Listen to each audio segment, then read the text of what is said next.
Alright guys, so welcome back sa ating probinsya Nueva Vizcaya at tayo ay magluluto ngayon ng inasiman na gabi. Alright, re-uploaded lang ito no, pero gusto kong i-share ulit dahil ang gabi na ito, ibang klase ito no, first class na mga gabi to dahil napakalagkit ng gabi na ito, tsaka hindi rin siya makati sa kamay kapag binabalatan siya. Ayan. So, mostly itong mga ganitong klase ng gabi galing dito sa may kabundukan ng Nueva Vizcaya, no? Gaya ng Cayapa, Cebu, Ambagyo. Yan. Itong uri ng gabi na to talagang malagkit siya. Tawag nga namin dito is dikit, no? Parang yung kanin na malagkit sana, no? Dahil nga napakalagkit niya. Yan. So, balatan lang muna yung laman niya at saka yung linisan yung mga tangkay. At yung tangkay, unti-untihin natin yan na babalatan. Ayan, at pagkalinis ng mga gabi nga, unahin na natin hiwa-hiwain itong mga laman ng gabi at saka isunod na hiwa-hiwain yung tangkay. Ito nga bandang gitna na tangkay ng gabi ay hindi nyo na kailangang balatan yan, total malambot naman. Yung bandang itaas niya talaga medyo matigas yung balat niya, pero although ito kahit nga ihalo mo yun, pwede pa yan. Yan, so ganyan lang naman. Hindi mo kailangang isupot yung kamay mo rito, hindi naman makati ito, no. Gaya nung mga ibang gabi na variety, no, yung mga lalo ni mga berde, kulay green na mga gabi, no, na galing sa mga matutubig. Ito kasing uri ng gabi na ito, mostly lumalaki siya sa moist lang naman na lupa, no. Yung lupa ng mga kabundukan yan, hindi matubig yung lalagyan ng mga to, no. Unlike yung mga green na matatangkad, yan makati talaga yon, guys. Ayan, so ganyan lang naman. So makita nyo naman, violet na violet yung laman ng ating gabi.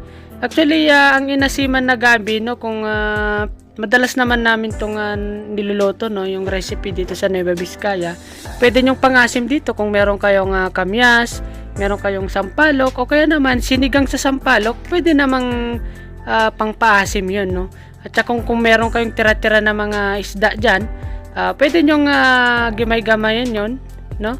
Ayan, so maghanda na tayo ng syempre, ricado natin yung luya at mga sibuyas, bawang. Yan, actually, yung pagre-ricado minsan iba-iba rin, no? Minsan nilalagyan lang ng luya or bawang or minsan sibuyas or wala namang sibuyas. So, depende na lang. Although, kahit na ano, pwede naman yan. So, magprito na tayo ng tilapia, guys. Yan yung ihalo natin sa ating inalsiman na aba. Ayun. So, gawin natin medyo crispy. Ihanda na natin yung ating dalikhan or yung ating lutuan. Siyempre, kahoy. Dito tayo nagluluto. Favorite na lutuan natin. At saka, lagyan lang naman ng 2 tasang tubig yan. At saka, siyempre, bagoong ginamos or bagoong isda. Pagkakulo, ilagay na yan. Lagyan din ng pampalasa. Magic sarap kung gusto nyo. Pwede naman yan. Ayan. So, sabi nila, minsan, unahin nyo yung laman niya, no, dahil matigas. Pero hindi. Pagkakulo niyan dyan, mabilis lang lumambot itong laman ng ating gabi, guys. So mga 1 to 2 minutes, malambot na rin naman yan. Ayan, so hanguin na natin. Balik na rin pala itong ating isdang tilapia. Naku, napakasarap nito, guys, pagka naghalo itong dalawa na to. Ayan, so tignan natin kapag medyo malambot na itong gabi natin, guys, no? Haluin lang. Huwag masyadong haluin. Sabi nila, pagka hinalo-halo mo, kumakati. Hindi po totoo yun. No? So, yan. Lagyan na natin ng sinigang sa sampalok. Pampaasim. Nako, subukan nyo to. Napakasarap ng ganitong lutuin, guys. Yan. Ang sarap po ng gabi na inasiman, na inalsiman. Mostly kasi pangluto nila dito, gata, no? Nakakauma yung gata.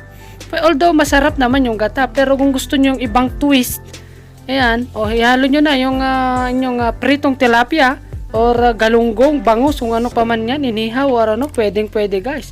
Paki-subscribe nyo na rin yung channel ko, guys, no, sa YouTube. Ayan. Kung hindi ka pa follower, mag-follow na kayo, guys. Okay, thank you very much. Bye-bye.